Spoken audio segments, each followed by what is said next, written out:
Ben, great to meet you. Nice to meet you too. Wonderful movie. Obviously, the CGI is incredible in this film, isn't it? Tell me the secrets. How did you do the boat?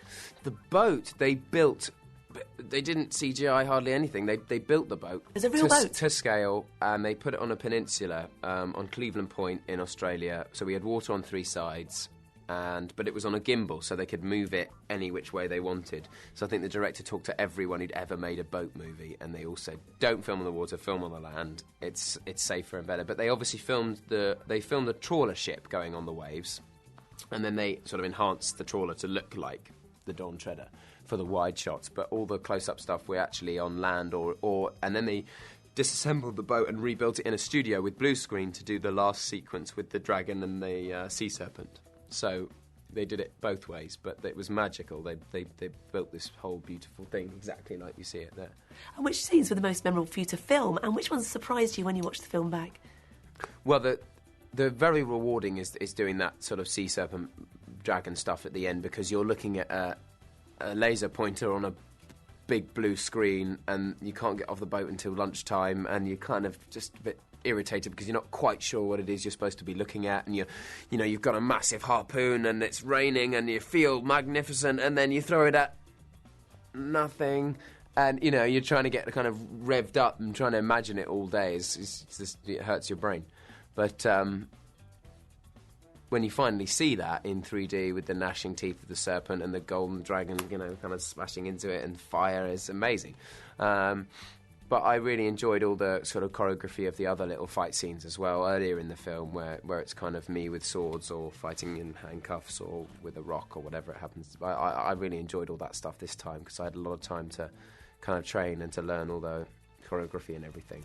Fantastic. One of the scenes that really stands out for me is that final scene when you're on the shores of Aslan's country. Do I go forward into the heavens, as it were, to meet with my father, or do I stay? And it has incredible resonance when you watch it. Did it feel like a really powerful scene when you filmed it? Well, it felt like the sort of emotional high point of the film for my character, because I think Narnia really represents kind of adolescence and growing up, and I think it's really about Lucy and Edmund and Eustace learning humility, learning and becoming the women and men, and stepping out of the shadows and becoming the adults they sort of have the potential to be.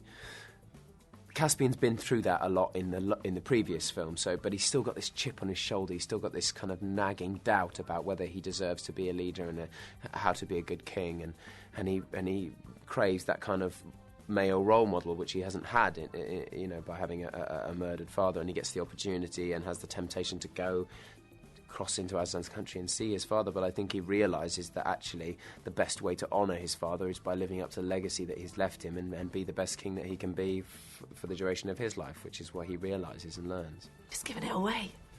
Well, I have, but I think it's, you could read the book, so that's true. You'd know. When you're working with a story like the Narnia stories, they have such layers of meaning and resonance. Does it make you sort of question your own life, your own beliefs, that kind of thing?